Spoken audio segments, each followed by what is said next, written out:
तो हम लोग बाबू ग्रामर समझ रहे थे, किसको समझ रहे थे? ग्रामर को। ग्रामर किसको कहते हैं? तो grammar is the science which teaches us how to speak, read and write English language correctly.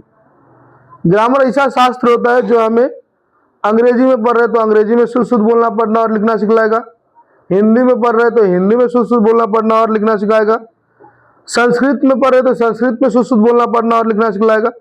मतलब जिस भाषा में हम पढ़ रहे हैं उस भाषा में शुद्ध शुद्ध बोलना पढ़ना और लिखना सिखलाता है। तो समझ जाइए उसी को उस भाषा का ग्रामर कहते हैं। अब ग्रामर के पार्ट्स की बात करेंगे तो अब ग्रामर के 5 पार्ट्स होते हैं, जिसमें सबसे पहला हमने क्या कहा? ऑर्थोग्राफी, दूसरा इटिमोलॉजी, तीसरा सिंटैक्स होता है, चौथा पंक्चुएशन होता है और सबसे लास्ट वाला प्रोसोडी होता है। सबके हिंदी की बात करें तो ऑर्थोग्राफी में वर्ण विचार होता है, इटिमोलॉजी में शब्द विचार होता है, सिंटैक्स में वाक्य विचार होता है, पंक्चुएशन में चिन्ह विचार होता है, प्रोसोडी में छंद विचार होता है। अब बात करिएगा आपको ऑर्थोग्राफी किसको कहते हैं? तो orthography is that branch of grammar in which we study about how to adjust all the letters to make a perfect word. अगर हम ई सीख रहे हैं तो समझ जाइए वो किसके द्वारा सिखाया जा रहा है? ये ऑर्थोग्राफी के द्वारा सिखाया जाता है। मतलब किसी भी जो लेटर्स होते हैं, वर्ण होते हैं, वर्णों को कैसे संयोजित किया जाता है, वर्णों को कैसे लिखा जाता है, ये चीज अगर हम सीख गए हैं तो समझ जाइए वो क्या कहलाता है? ऑर्थोग्राफी कहलाता है। क्या कहलाता है बाबू? ऑर्थोग्राफी। अब उसके बाद की बात करें इटिमोलॉजी की। इटिमोलॉजी में होता है शब्द विचार। इटिमोलॉजी में क्या होता है?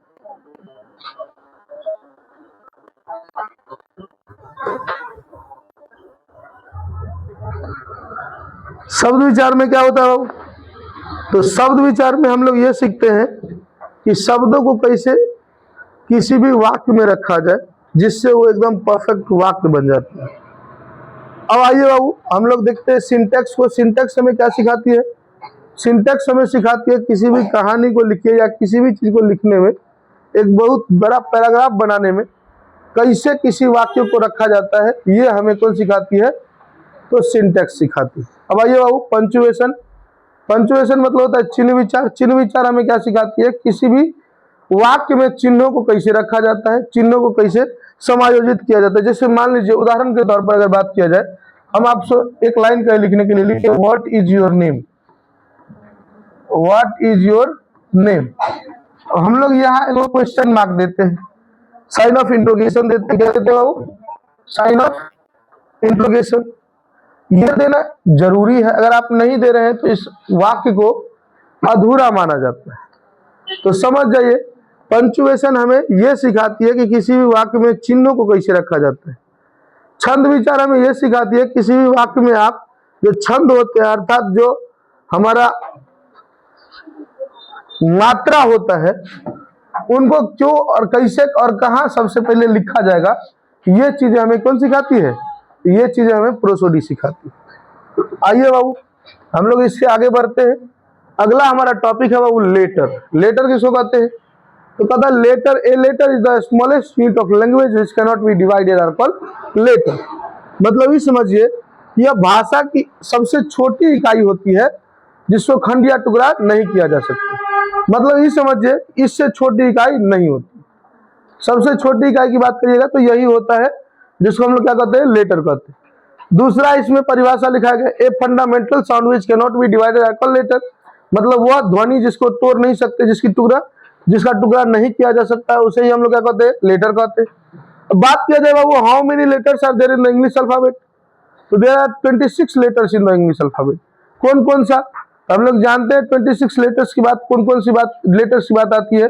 तो A B C D E F G H I J K L M N O P Q R S T U V W X Y and Z होता है। इस तरह से पूरी 26 गो लेटर्स होते हैं। कितने लेटर होते हैं? 26। अब हमने इसके बाद एक क्वेश्चन दिया हुआ how many kinds of letter. तो बाबू मतलब कितने लेटर्स होते हैं, कितने प्रकार के लेटर होते हैं? तो there are only 2 kinds of letter. First is vowel, second is consonant. And not there are a new parts या kinds is also available which is called semi vowel. ठीक है, आइए बाबू ध्यान से देखिए। हम लोगों ने अभी क्या कहा, जो कि जो लेटर्स होते हैं उनके मात्र 2 ही प्रकार होते हैं। लेकिन एक नए प्रकार को ऐड किया जाता है जिसको सेमी वोवेल कहते हैं, जो कि दो ही अल्फाबेट होते हैं, वो डब्ल्यू और वाई होते हैं। डब्ल्यू और वाई के अलावा कोई भी ऐसा वर्ड नहीं है जो सेमी वोवेल है। तो आइए हम लोग पहले वोवेल को देखते हैं। वोवेल किसको कहा जाता है? वोवेल कहा जाता है द लेटर, सॉरी, सबसे पहले अल्फाबेट है। अल्फाबेट किसको कहते हैं बाबू?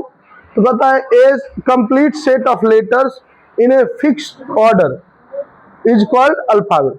मतलब वर्णों को या अक्षरों का वह व्यवस्थित समूह या वर्णों के व्यवस्थित समूह को ही क्या कहते हैं हम लोग? अल्फाबेट कहते हैं। अंग्रेजी वर्णमाला में कुल 26 गो अल्फाबेट होता है, अर्थात वर्ण होते हैं। एक वर्णमाला में 26। अब बात करिएगा बाबू इसके आगे हिंदी वर्णमाला की, तो हिंदी वर्णमाला में कुल 52 गो अक्षर होते हैं। कितने अक्षर होते हैं बाबू? 52। अंग्रेजी वर्णमाला के डबल होते हैं। अब आइए हम लोग इसको एक बार देखते हुए चलते हैं कि जो अल्फाबेट होते हैं उनका क्रम कैसे होता है। अब आइए बाबू, हमने आपको क्या कहा, अभी तुरंत हम उस अल्फाबेट्स के जो क्रम होते हैं उनको देखते हैं। अल्फाबेट्स के क्रम आप लोग को भी पता है नहीं? कौन कौन से होते हैं? जो ABCD हम लोग पढ़ते हैं वही, उसी को क्या कहा जाता है? अल्फाबेट कहा जाता है। उनका क्रम कैसे होता है? ए के बाद BCDEFGHJKLMNOPQRSTU VWXYZ, इस तरह से होता है 26। अब आइए हम लोग वोवेल को देखते हैं। वोवेल किसको कहा जाता है बाबू? The letter which do not take help from other letter in their pronunciation we can call that it is a vowel. मतलब ये समझिए कि वैसा लेटर जो अपने उच्चारण में किसी दूसरे लेटर की सहायता नहीं लेती है। मतलब ये समझिए उच्चारण जब हम किसी लेटर की कर रहे हैं ना, उसमें अगर हमको लगता है कि ये फ्री इंडिपेंडेंट रूप से उच्चारित हो रहा है, इसके लास्ट में किसी भी चीज का उच्चारण नहीं लग रहा है कि हो रहा है, तो समझ जाइए वही क्या कहलाता है? वही हमारा वोवेल कहलाता है। जैसे उदाहरण के तौर पर बात किया जाए तो उदाहरण के तौर पर हम ए बोलते हैं, ए लगता है इंडिपेंडेंट है अपने आप में, लेकिन बी बोलिए तो बी में लगता है जैसे ई की मात्रा लास्ट में आ गई। किसकी मात्रा आ गई है? ई की मात्रा। तो उच्चारण के आधार पर, on the basis of pronunciation, ठीक है, ये वोवेल किसको कहेंगे? तो the letter which do not take help from other letter in their pronunciation we can call that it is vowel. मतलब ये समझिए कि जो किसी दूसरे लेटर पर डिपेंड नहीं रहता है, जो किसी दूसरे लेटर पर डिपेंड नहीं रहता है, on the basis of pronunciation there are only two types of letters in which first is vowel, second is consonant. Vowel is the letter which do not take help from other letter in their pronunciation, we can call that it is vowel. And consonant, the letter which are pronounced with the help of vowel are called consonant. मतलब ये समझिए दोनों का अगर बात किया जाए तो vowel किसको कहते हैं? तो जो अपने उच्चारण में किसी दूसरे लेटर की सहायता नहीं लेती है। एक दूसरा होता है consonant, जिसको हम लोग व्यंजन वर्ण कहते हैं। वो क्या होता है बाबू? तो उसको अपने उच्चारण में vowel की सहायता लेनी पड़ती है। जैसे एग्जाम्पल के तौर पर हमने अभी बी को बताया, जब हम बी को बोलते हैं तो इसके उच्चारण में लगता है ई की मात्रा आ गई। जो ई जो होता है ना, वही क्या कहलाता है बाबू? वोवेल कहलाता है। क्या कहलाता है? वोवेल। तो याद रखिएगा इस चीज को, वोवेल और कॉन्सोनेंट को। अगर वोवेल की बात की जाए तो अंग्रेजी में उसको कहा जाता है the letter which do not take help from other letter in their pronunciation we can call that it is vowel. मतलब वैसा लेटर जो अपने उच्चारण में किसी दूसरे लेटर की सहायता नहीं लेती है उसको वोवेल कहते हैं। अगर बात किया जाए how many vowels are there in the English alphabet, there are only 5 vowel in the English alphabet. ठीक है, कौन कौन से होते हैं बाबू? ए, ई, आई, ओ एंड यू। अब इस बात को समझिए ध्यान से, हम लोग इसी चीज से वो और चीज समझते हैं। When an is used in any sentences, हमको ये समझना है कि कब हम लोग ए का इस्तेमाल करेंगे और कब हम लोग एन का इस्तेमाल करेंगे किसी वाक्य में। ठीक है, on the basis of vowel and consonant. किसके आधार पर? वोवेल और कॉन्सोनेंट के आधार पर। When we see that after a and n a word is starts from a pronunciation a, e, I, o and u, then we can call that, then we can use n. And when we see that a sentence, when we see a after a word is expressed या is used on his first word is a, e, another than a, e, I, o and u, we can use a. That means कहने का मतलब ये समझिए बाबू कि जब हम किसी वाक्य में देख रहे हैं ए और एन के बाद में कोई वर्ड है जिसका अगर आपको कह दिया जाए ए और एन लगा हुआ है, इसमें आपको बताना है कि ए लगेगा या एन लगेगा। उसके बाद एक वर्ड लिखा हुआ रहेगा, उस वर्ड को आपको देखना है। क्या देखना है? तो वर्ड के आगे में when we see the words first letter is vowel, then N is used. The word's first letter is consonant, then A is used. मतलब समझ गए बात। जब हम देखेंगे कि आगे वाले वर्ड का जो पहला लेटर होगा वो अगर वॉवेल होता है तो वहां किसका इस्तेमाल किया जाएगा? N का। अगर पहला वाला जो लेटर होता है वो कॉन्सोनेंट होता है तो किसका इस्तेमाल किया जाएगा? A का। मतलब ये सिंपल सेंटेंस है। This is only for simple sentence, not for any other sentences, या कह सकते हैं कि बहुत अलग अलग सेंटेंसेस में इसकी चीजें अलग अलग, कॉम्प्लेक्स सेंटेंस में ये चीजें नहीं होती है, सिंपल सेंटेंसेस में होती है। समझ में आ गया? कब ए और कब एन को लगाना है बाबू? ए तब लगाइएगा जब देखिएगा जहां ए और एन लगाने के लिए बात की जाए और उसके आगे का वर्ड जो है वो वॉवेल से शुरू होता है तो वहां एन का इस्तेमाल करना है। और जब हम देख रहे होंगे कि जहां ए और एन लगाने की बात की जा रही है उसके आगे का जो वर्ड है उसका पहला लेटर जो है वो कॉन्सोनेंट है तो एन का इस्तेमाल करना है। जैसे एग्जाम्पल के तौर पर तो हम लोग चलते हैं, I am here, I give, we must have to use a or and then the other word is बुआ। मतलब ये समझिए कि हम आपको एक लाइन दिए, एक सेंटेंस दिए, ए आई एम, यहाँ ए और एन लगाना है और आगे में बुआ दिया हुआ है तो हमने क्या कहा? It is compulsory, you must have to obey the rules and the rule is जहां आपको क्या ए और एन लगाना है वहां के जो वर्ड है, the words first letter is vowel, we can use an, the words first letter is consonant, then a is used. मतलब ये समझिए कि आगे वाले वर्ड का पहला जो लेटर है यदि वॉवेल होता है तो हमको किसका इस्तेमाल करना है बाबू? एन का। यदि पहला लेटर कॉन्सोनेंट होता है तो हमें किसका इस्तेमाल करना है बाबू? ए का। तो आइए ध्यान से समझते हैं इसको। हम लोग बोले, हमने आपको क्या बोला है? I am a, sorry I am, यहाँ ए और एन लगाना है और बुआ दे दिए हम। तो यहाँ देखिए आगे वाला जो हमारा क्या है, जो हमारा वर्ड है उसका पहला लेटर क्या है? बी है। और बी वॉवेल होता है, वॉवेल हमने आपको बताया हुआ है, ए ई आई ओ यू होता है, ठीक है ना। तो ये ए ई आई ओ यू में से कुछ भी आपको वहां नजर आ रहा है? नहीं नजर आ रहा है। दैट मीन्स कहने का मतलब ये वॉवेल नहीं है, और वॉवेल नहीं है तो हम क्या यूज करेंगे बाबू? ए यूज करेंगे। क्या यूज करेंगे बाबू? ए।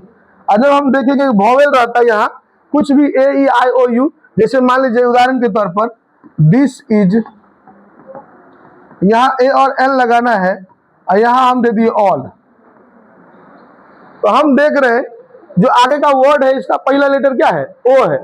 तो जब ही हम जानते हैं कि ए ई आई ओ यू में से कुछ आ गया तो वहां क्या लगाना है बाबू? एन। क्या लगाना है? एन। क्या लगाना है? एन। तो रूल याद रहेगा। रूल क्या है कि जब कहीं भी आपको ए और एन लगाने के लिए कहा जाए तो उसके आगे के वर्ड को देखिए। कभी कभार क्या होता है बाबू कि आगे का वर्ड जो होता है ना लिखल रहता है इंग्लिश में कॉन्सोनेंट के अकॉर्डिंग, लेकिन उसका उच्चारण जो हो जाता है ना वो उच्चारण वोवेल के अकॉर्डिंग हो जाता है। उच्चारण के आधार पर भी क्या होता है तो ए और एन का इस्तेमाल किया जाता है। उच्चारण के स्थान पर बेसिकली ज्यादातर यूज होता है, लेकिन हम लोग छोटे बच्चे की क्लास में बता रहे हैं तो उतना ज्यादा डिटेल मत समझिए। इतना ज्यादा डिटेल क्यों नहीं समझिए क्योंकि कंफ्यूज हो जाइएगा आप लोग, ठीक है। अब हम लोग चलते हो, बात किया जाए कॉन्सोनेंट की तो हमने अभी तुरंत बताया कॉन्सोनेंट के बारे में। The letter which are pronounced with vowel and consonant, मतलब जो वोवेल्स की सहायता से बोली जाती है उसी को हम क्या कहते हैं? कॉन्सोनेंट कहते हैं बाबू। अब बात किया जाए how many consonants are there in the English alphabet, अंग्रेजी वर्णमाला में कितने होते हैं? तो देयर आर ओनली 21 कॉन्सोनेंट। कितने? 21। How many? 21। कितने? बोलिए कितने? 21। If I ask you a question, how many consonants are there in the English alphabet? Then what is your answer? क्या आंसर होना चाहिए आपको? There are 21 consonant in the English alphabet. क्या बोलना है आपको? There are 21 consonant in the English alphabet. हम कह दिए कौन कौन सा बाबू? B C D F G H J K L M N P Q R S T V W X Y Z, इस तरह से 21 गो होते हैं। कितने होते हैं बाबू? 21। इसको याद करिएगा ना तो आराम से याद होगा। चलो हम धीरे धीरे बोल के देखते हैं क्या हमारा सही है कि गलत है, ठीक है। आप लोग इसमें मैच करते चलिएगा। चलिए बोले B C D F G H J K L M N P Q R S T V W X Y Z। सही है? कुछ भी छूटा नहीं है? When I asked you how many consonants are there in the English alphabet, what is your answer? Give me the answer. There are 21 consonants. हम इसी कारण से इंग्लिश टू इंग्लिश नहीं पढ़ाते, हम जानते हैं पढ़ाएंगे आधा से ज्यादा बच्चा को ऊपर चल जाएगा। ठीक है, चलो आगे बढ़े, आगे बढ़े। चलिए अगला हम लोग चलते हैं। आगे का हमारा टॉपिक है बाबू वर्ड। क्या होता है? वर्ड। सभी वर्ड जानते हैं। वर्ड किसको कहते हैं बाबू? A combination of letter which makes a complete or which makes a complete meaning or sense, we can call that it is word. मतलब लेटर्स या लेटर के वैसे समूह, अक्षर या अक्षरों के वैसे समूह, वर्ण या वर्णों के ऐसे समूह जिसका पूर्ण अर्थ होता होगा, उसी को हम लोग क्या कहेंगे? वर्ड कहेंगे। क्या कहेंगे बाबू? वर्ड। जैसे एग्जाम्पल के तौर पर देखिए ध्यान से, निकल क्या है? CAT, cat. कैट माने बिल्ली। इसका मतलब है कि नहीं है? मतलब है। दैट मींस का मतलब क्या है? ये वर्ड है। आगे ये बाबू BOOK, बुक। B+O+O+K करके बुक बना। बुक माने किताब होता है। इसका मतलब क्या है? ये वर्ड है कि नहीं है? तो anything that has a perfect meaning you can call that it is a word. ठीक है, कोई भी ऐसा वर्ड्स का समूह, सॉरी लेटर्स का ऐसा समूह जिसका एक परफेक्ट क्या हो? मीनिंग हो, हम लोग उसको क्या कह देंगे? ये क्या है? वर्ड है। जैसे उदाहरण के तौर पर हम आपको कह दिए XYZ, मतलब ये वर्ड लेटर्स का समूह है कि नहीं है? लेकिन इसको हम वर्ड कह सकते हैं? काहे नहीं कह सकते हैं? XYZ का कोई मीनिंग होता है? नहीं होता है, इसीलिए क्या नहीं है? वर्ड नहीं।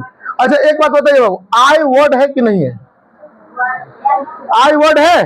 क्यों word? How can you call that it I is a word? Because the meaning of I is मैं। क्या तो बाबू? मैं। और जब ये किसी का अपना मीनिंग है, इसका मतलब क्या है? वो वर्ड है। चलिए क्या बताइए, हम डी को वर्ड कह सकते हैं? डी को वर्ड कह सकते हैं? क्यों नहीं कह सकते? Because B has not its own meaning, we can call that is not a word. ठीक है, am I clear?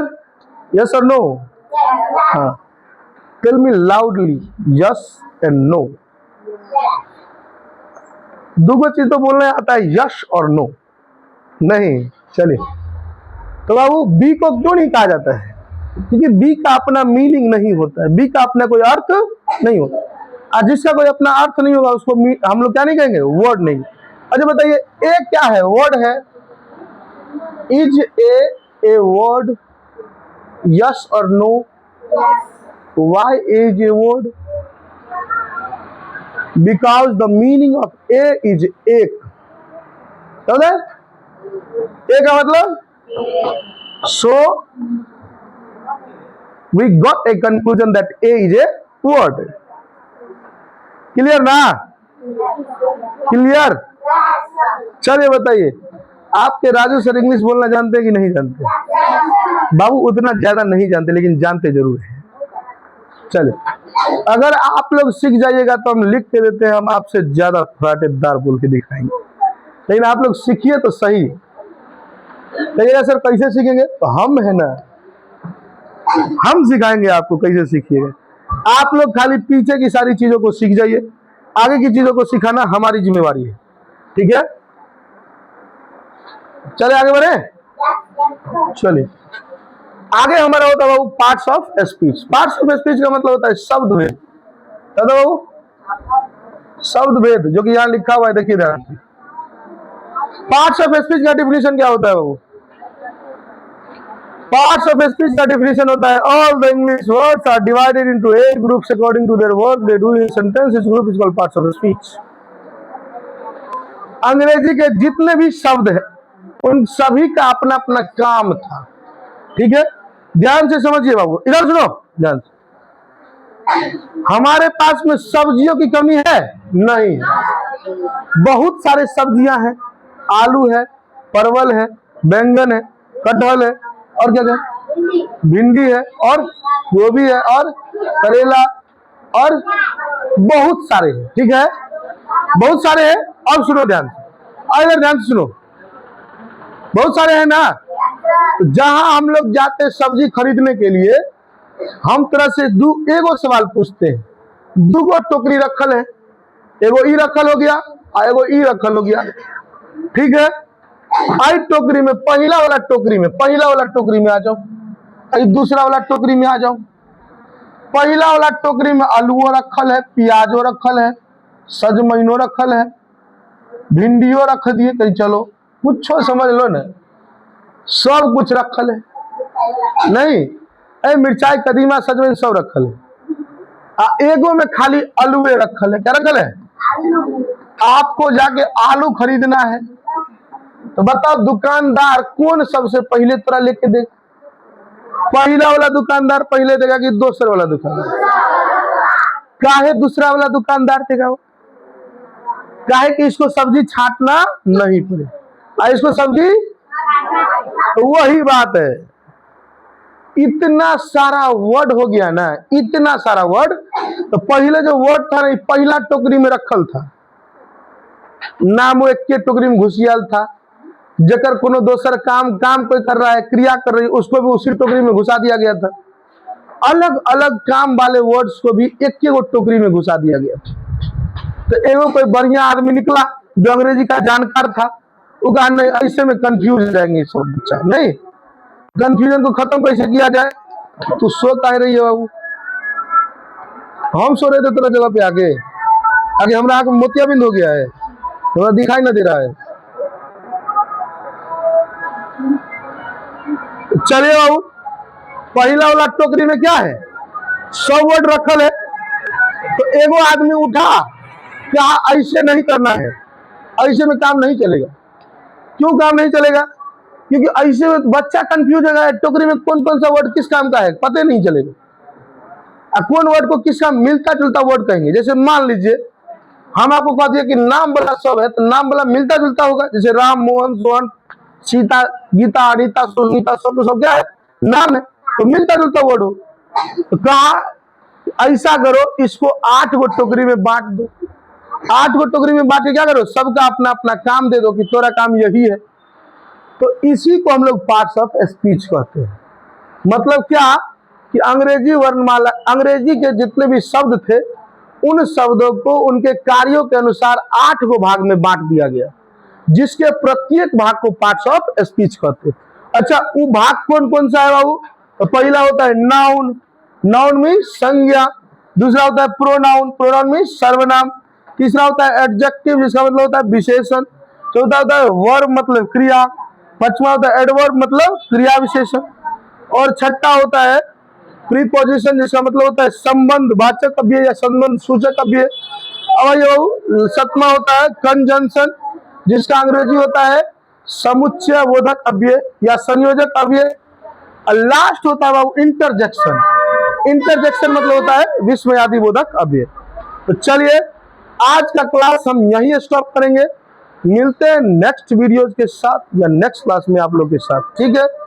तब तक के लिए यदि आपको इस वीडियो में कुछ भी अच्छा लगा हो तो इस वीडियो को लाइक जरूर कर ले। साथ ही साथ कहीं भी आपको छोटी मोटी त्रुटि नजर आई हो, कमेंट सेक्शन में कमेंट जरूर करें, क्योंकि मैंने बहुत दिनों के बाद फर्स्ट टाइम ये पढ़ाना शुरू करा हुआ है। साथ ही साथ यदि आपको इसी प्रकार के और भी कंटेंट चाहिए हो तो आज ही हमारे इस YouTube channel vision classes bye Raju sir को सब्सक्राइब करें। मिलते हैं नेक्स्ट वीडियो के साथ में, तब तक के लिए जय हिंद, जय भारत।